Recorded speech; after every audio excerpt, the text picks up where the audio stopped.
Hello everyone, my self Kumar sullen.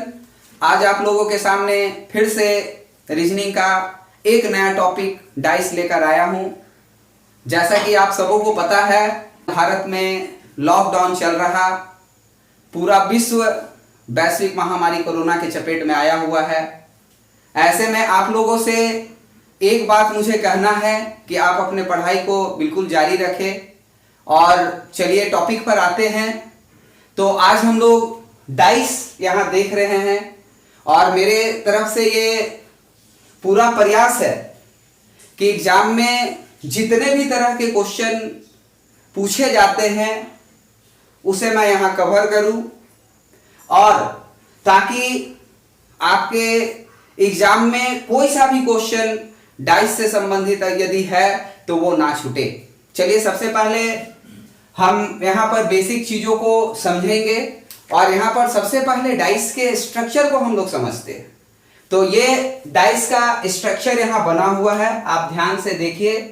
तो dice की अगर मैं बात करूं, हिंदी में पासा कहते हैं। डाइस की यदि मैं बात करूं तो एक डाइस में कुल 6 सतह होते हैं। टोटल नंबर ऑफ फेसेस की यदि मैं बात करूं तो टोटल नंबर ऑफ फेसेस 6 होते हैं। और जब कभी भी इसका इमेज क्वेश्चन में बना होता है तो इस तरह का इमेज आपको बना हुआ मिलेगा क्वेश्चन में, जिसमें आपको 3 ही फेस एक साथ दिख रहे होते हैं। और ये तीनों फेस जो आप देख रहे होते हो ये पड़ोसी सतह होते हैं, एडजेसेंट फेस होते हैं। इसके 3 जो फेस आप देख रहे हो इसके ठीक अपोजिट जो फेस होते हैं वो यहाँ नहीं दिख रहे होते हैं। जैसे ए जो आपके सामने एक फेस दिख रहा, इसका अपोजिट फेस इसके ठीक पीछे है जो नहीं दिख रहा।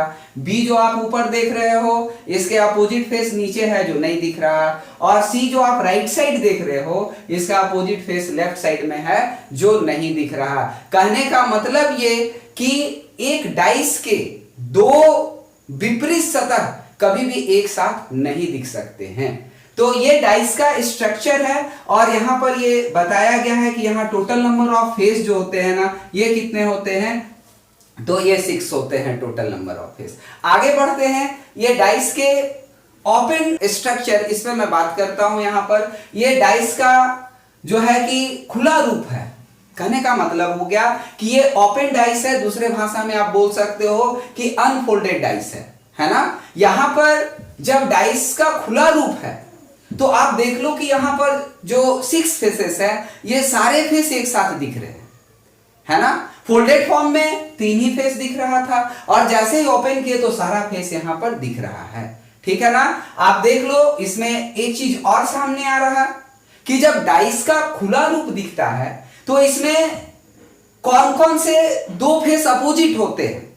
एक डाइस में जो है कि 3 सेट जो होते हैं वो अपोजिट के होते हैं, 3 पेयर।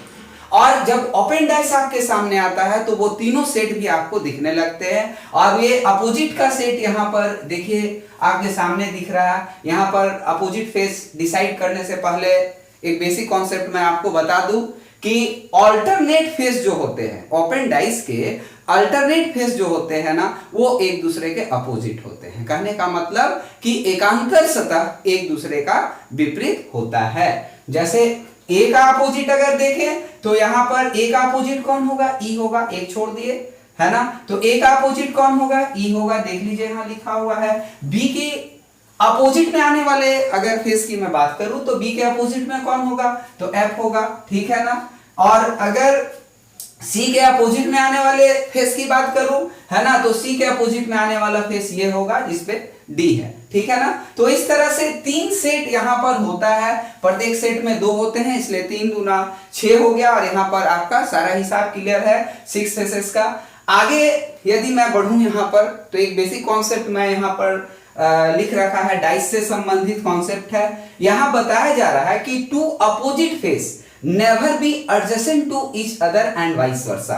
कहने का मतलब यह है कि एक पासा में जो होता है ना, 2 अपोजिट फेस, 2 विपरीत सतह कभी भी पड़ोसी सतह नहीं हो सकते, ठीक है ना। और 2 पड़ोसी सतह कभी भी विपरीत में नहीं हो सकते। कहने का मतलब ये है कि अपोजिट जो है एडजेसेंट नहीं हो सकते और एडजेसेंट जो है वो अपोजिट नहीं हो सकते। मतलब विपरीत सतह पड़ोसी नहीं हो सकते और पड़ोसी सतह विपरीत नहीं हो सकते। चलिए डाइस के स्ट्रक्चर को और थोड़ा बढ़िया से समझने के लिए प्रैक्टिकली मैं डाइस आपके सामने ला रहा हूं और यहां मैं आपको थोड़ा समझाने का प्रयास कर रहा हूं ताकि क्वेश्चन आगे सॉल्व करने में आपको और थोड़ा इजी हो, बात थोड़ा और समझ में आए। तो चलिए ये डाइस मैं आपके पास ला रहा हूं। देखिए ये डाइस है, आप यहां देख सकते हो कि टोटल नंबर ऑफ फेसेस जो है यहां पर, टोटल नंबर ऑफ फेस जो है यहां पर आप ध्यान से देखो तो टोटल कितने फेस हैं, तो इसमें 6 फेस है। किसी भी एक सतह को, किसी भी एक फेस को यदि मैं आधार बना लूं तो आप देखोगे कि एक उसके अपोजिट में होगा और 4 फेस उसके पड़ोसी में होंगे। जैसे 1 पॉइंट किया हुआ यहां पर, देखिए मैं इसे ऊपर रख रहा हूं और ये जो उसके नीचे 6 लिखा हुआ है इसके ठीक अपोजिट में है और ये जो 4 जो है ना, ये 4 क्या है, उसके पड़ोसी सतह है। कहने का मतलब ये है कि किसी भी एक सतह का एक उसका अपोजिट और 4 पड़ोसी होते हैं। लेकिन एक बात और, अगर इस कॉन्सेप्ट की ओर मैं आऊं तो यहां लिखा हुआ है कि 2 opposite face never be adjacent to each other. Dice का ये 2 अपोजिट फेस है। अब इस डाइस को हम चाहे कैसे भी रख ले, ये जो 2 अपोजिट फेस है ऑलवेज अपोजिट रहेंगे। ऐसा कभी नहीं होगा कि ये जो 1 के अपोजिट में 6 है वो इसके एडजेसेंट में, इसके बगल में आ जाए, ठीक है ना। तो इसी कॉन्सेप्ट से संबंधित हम लोगों को यहाँ पर जो आगे क्वेश्चन करना है, टाइप्स देखने हैं, तो यहाँ पर आप देखोगे कि इस कॉन्सेप्ट को हम लोग टाइप 1 में यूज करेंगे, ठीक है। तो आगे बढ़ते हैं, आगे बढ़ते हैं। यहाँ पर आते हैं टाइप्स ऑफ क्वेश्चन जो कि एग्जाम में पूछे जाते हैं कि कितने तरह के क्वेश्चन होते हैं एग्जाम में। तो मुख्य रूप से एग्जाम में ये 4 यहां पर टाइप होते हैं क्वेश्चन के, और जिसमें सबसे पहला टाइप है डाइस फोल्डिंग का। और यहां पर आपको क्या होगा ना क्वेश्चन में कि एक खुला पासा दिया होगा, ओपन डाइस दिया रहेगा और आपसे पूछा जाएगा कि यदि इसे फोल्ड कर दिया जाए तो कौन सा डाइस बनेगा। ऑप्शन में डाइस दिए होंगे, ठीक है ना। आपको डिसाइड करना है टाइप 1 में कि यदि इस डाइस को फोल्ड कर दे तो कौन सा डाइस बनेगा। और इंटरनल क्वेश्चन सॉल्व करने के लिए हम लोग फिर बेसिक कॉन्सेप्ट यूज करेंगे, फिर मैं वहां आपको बताऊंगा। चलिए टाइप 2 है टू फाइंड अपोजिट फेस, मतलब यहां पर विपरीत सतह ज्ञात करने पर आधारित क्वेश्चन होगा। मैं आपको बता दूं कि एग्जाम में मुख्य रूप से ये क्वेश्चन ज्यादा पूछे जाते हैं। टाइप 3 की बात यदि मैं करूं तो यहां पर है टू फाइंड एडजेसेंट फेस, मतलब पड़ोसी सतह ज्ञात करना, ठीक है। टाइप में आएंगे तब इस पर हम चर्चा करेंगे। टाइप 4 है स्टैंडर्ड डाइस, ये मानक पासा कहलाता है, और आइडियल डाइस और हिंदी में आदर्श पासा भी इसको कहते हैं। ये एक्चुअल जिससे आप लूडो खेलते हो एक्चुअली में वही डाइस है, उसी को मानक पासा कहते हैं। और यहाँ पर मैं आपको बता दूं कि ये मानक पासा स्टैंडर्ड डाइस से एग्जाम में क्वेश्चन थोड़ा सा रेयर है, कम पूछा जाता है। लेकिन यहाँ चूंकि पूरे टाइप्स को मुझे कवर करना है तो मैं अपने तरफ से प्रयास किया हूँ कि सारा एग्जाम में जितने भी तरह के क्वेश्चन आते हैं सब कवर हो जाए। तो चलिए अब हम लोग शुरू करते हैं यहाँ पर टाइप 1, ठीक है। टाइप 1 मैंने जैसे कि आपको बताया था कि डाइस फोल्डिंग से संबंधित यहाँ पर क्वेश्चन है। कहने का मतलब है कि आपको क्वेश्चन में एक खुला पासा दिया होगा, है ना, अनफोल्डेड डाइस दिया होगा, और उसको फोल्ड करने पर कौन सा डाइस बनेगा ये आपको बताना है। पर डायरेक्शन मैंने लिख रखा क्वेश्चन में, ध्यान दीजिए 3 क्वेश्चन का डायरेक्शन यहाँ पर लिखा हुआ है।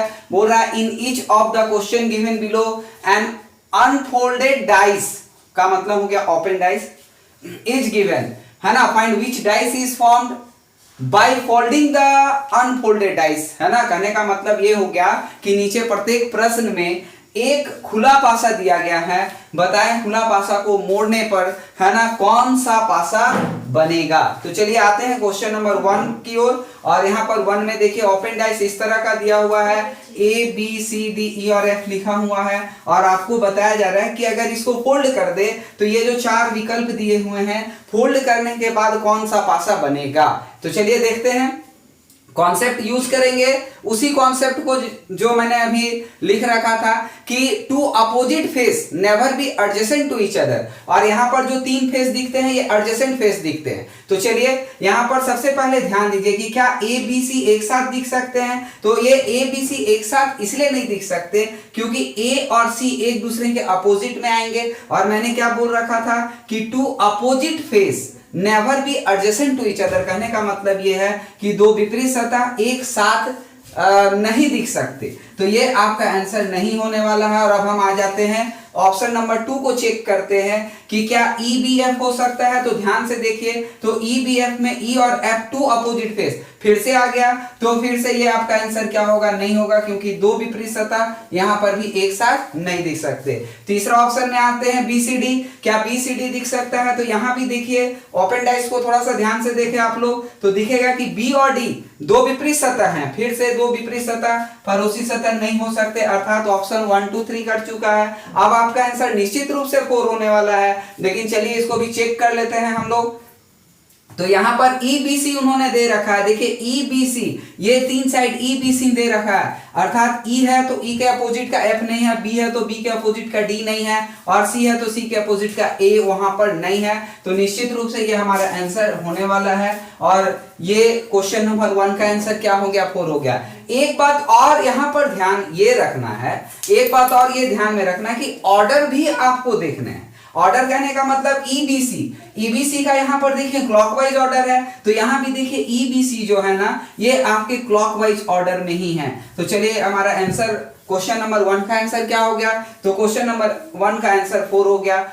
एक चीज और मैं यहां पर बता दूं क्वेश्चन नंबर 1 में कि अपोजिट का सेट, जो कि अभी जरूरत तो नहीं है लेकिन आप फिर भी मैं यहां पे लिख देता हूं, ये अपोजिट का सेट है। जैसे क्वेश्चन नंबर 1 में देखेंगे तो A का जो अपोजिट का सेट, कहने का मतलब है अपोजिट, तो A का अपोजिट क्या है, A का अपोजिट जो है ना वो C है। B का अपोजिट क्या है, तो B का अपोजिट क्या है, तो D है। और E का अपोजिट क्या है, तो F है। E का अपोजिट क्या है, तो F है। आप ये अपोजिट का सेट है, इसी सेट के आधार पर हम लोग क्वेश्चन को बनाते हैं, जो कि लिखने का जरूरत नहीं है, मेंटली ये काम आप कर सकते हो। चलिए क्वेश्चन नंबर 2 में आते हैं। क्वेश्चन नंबर 2 में ध्यान दीजिएगा, यहां पर PQR लिखा हुआ, क्या ये हो सकता है, तो देखिए PQR नहीं हो सकता, क्योंकि P और R टू अपोजिट फेस है, ये नहीं हो सकता। क्या STU हो सकता है, STU नहीं हो सकता, क्योंकि S और U दो अपोजिट फेस है, ये भी आंसर नहीं हो सकता। अपोजिट फेस जो है वो एडजेसेंट नहीं हो सकते। थर्ड ऑप्शन है RQS, देखिए R है, Q है और S है। RQS को अगर हम लोग ध्यान दें तो RQS हो सकता है, क्योंकि R का अपोजिट P नहीं दिख रहा है, S का अपोजिट U नहीं दिख रहा, और Q का अपोजिट T नहीं दिख रहा। साथ में अगर ऑर्डर भी देख लें तो RQS का जो ऑर्डर है यहां पर, है ना, तो RQS का ऑर्डर जो है ना, ये आप देखो तो इस तरह से क्लॉकवाइज ऑर्डर है। यहां से भी आप देख सकते हो SRQ, तो SRQ आप देख लो, यहां पर क्लॉक है SRQ, यहां भी SRQ क्लॉकवाइज है, अर्थात आंसर निश्चित रूप से क्या होने वाला है, 3 होने वाला है। 4 को भी चलो एक बार चेक कर लेते हैं। तो अगर 4 को चेक करते हैं तो क्या QST हो सकता है, तो ध्यान से देखिएगा कि QST, तो यहां पर P का अपोजिट क्या है R, S का अपोजिट क्या है U, तो तीसरा जो सेट है अर्थात अपोजिट का वो Q और T एक दूसरे का क्या होगा, अपोजिट होगा। तो यहां पर Q और T अपोजिट होगा और QT यहां साथ में दिख रहा है, अर्थात ये आंसर नहीं होगा। यहां भी मैं अपोजिट का सेट आपको यहां पर लिख दे रहा हूं, और आपको समझाने के लिए ये बता दें कि ये अपोजिट का सेट हम बस आपको समझाने के लिए लिख रहे हैं, अदरवाइज इसका वैसा कोई यूज नहीं है। ये आप मेंटली ओपन डैश से ये काम आप कर सकते हो। तो ध्यान से देखो, P का अपोजिट क्या है R, P का अपोजिट क्या है R, S का अपोजिट क्या है U, S का अपोजिट क्या है U। कभी कभी क्या होता है ना कि क्वेश्चन में दो अपोजिट फेस तो आपको दिख जाते हैं, तीसरा आपको डिसाइड करने में थोड़ा दिक्कत होता है। तो कभी भी ऐसा हो जाए कि 2 सेट अगर आप निकाल लेते हो आराम से, तो तीसरा सेट ना अंडरस्टूड हो जाएगा, क्योंकि 3 ही सेट निकालना है और 2 सेट निकाल चुके हो, तो तीसरा तो आपको फिर कंफर्म हो जाएगा। तो Q और T क्या होगा, Q और T भी आपका क्या होगा, आपस में एक दूसरे का अपोजिट होगा। तो ये अपोजिट का सेट है यहाँ पर, ठीक है ना। एक चीज और ध्यान दीजिएगा कि Q और T कैसे अपोजिट हुआ। मान लो S पीछे है तो R आप इधर लाओगे तो R लेफ्ट साइड में आ जाएगा, Q ऊपर होगा और Q ऊपर होगा और T नीचे होगा। इस तरह से Q और T क्या होगा, एक दूसरे का अपोजिट में आ जाएगा। चलिए आगे बढ़ते हैं क्वेश्चन नंबर 3 की ओर। आप क्वेश्चन नंबर 3 की ओर अगर आप देखोगे यहाँ पर, तो सबसे पहले इस क्वेश्चन में चलो मैं अपोजिट का ही सेट निकाल लेता हूं। तो आप ध्यान से देखो, तो एट द रेट का अपोजिट क्या होगा? तो एट द रेट का अपोजिट क्या होगा भाई? तो प्लस होगा। परसेंट का अपोजिट क्या होगा? तो परसेंट का अपोजिट होना है इक्वल टू। और अब हम देखते हैं कि डॉलर का अपोजिट क्या होगा? तो डॉलर का अपोजिट होना है कॉपीराइट। इस तरह से सारा सेट जो है यहाँ पर जो अपोजिट का सेट है ये हम लोगों ने यहाँ पर निकाल लिया। अब ध्यान से देखो कि कौन से ऑप्शन हमारा इस जो है कि इसके आंसर को सपोर्ट कर रहा है, जहां पर ये बता रहा है कि हाँ इस डाइस को अगर ओपन डाइस को हम फोल्ड करें तो कौन सा डाइस बनेगा। तो चलिए देखते हैं कि क्या dollar at the rate percent बन सकता है। तो देखिए dollar at the rate percent बन सकता है, क्योंकि यहां पर कोई भी दो अपोजिट का सेट नहीं आया हुआ है। देखिए डॉलर है तो कॉपीराइट नहीं, एट द रेट है तो प्लस नहीं, परसेंट है तो इक्वल टू नहीं, मतलब ये हो सकता है। लेकिन साथ में हम लोग एक ऑर्डर को भी देख लेते हैं। तो डॉलर एट द रेट और परसेंट का यहाँ पर क्लॉकवाइज ऑर्डर है। यहाँ भी अगर हम लोग डॉलर परसेंट और डॉलर एट द रेट और परसेंट का देखें तो ये क्लॉकवाइज ऑर्डर है, मतलब निश्चित रूप से हमारा आंसर यहाँ पर क्या है? 1 है। और आगे अगर हम लोग 2, 3, 4 को अगर देखना चाहे, एलिमिनेट करना चाहे तो कर सकते हैं। लेकिन एग्जाम में कभी भी ऐसा हो कि आपका आंसर एक हो जाए तो आप आगे ऑप्शन एलिमिनेट ना करके आगे बढ़ सकते हो। लेकिन यहाँ चूंकि समझाने और समझने की बात है तो यहाँ पर मैं कर क्या रहा हूँ कि ऑप्शन 2, 3, 4 को भी एलिमिनेट करके आपको दिखलाता हूँ। तो क्या प्लस एट द रेट और परसेंट हो सकता? तो देखिए परसेंट और यहाँ पर एट द रेट और प्लस दो अपोजिट है, एक साथ नहीं दिख सकते, कट गया। और यहाँ परसेंट प्लस इक्वल टू हो सकता है क्या? तो परसेंट और इक्वल टू एक दूसरे का अपोजिट है, ये नहीं हो सकता। यहाँ पर अगर डॉलर कॉपीराइट प्लस हो सकता है क्या? तो डॉलर के साथ कॉपीराइट एक दूसरे का अपोजिट है, ये यहाँ नहीं हो सकता। इस तरह से हम लोग यहाँ 3 क्वेश्चन देखे। टाइप 1 हम लोगों का यहाँ फिनिश्ड होता है। उम्मीद है आपको समझ में आया होगा। टाइप 2 और उससे आगे के टाइप हम लोग नेक्स्ट देखेंगे। तब तक के लिए all the best, thank you.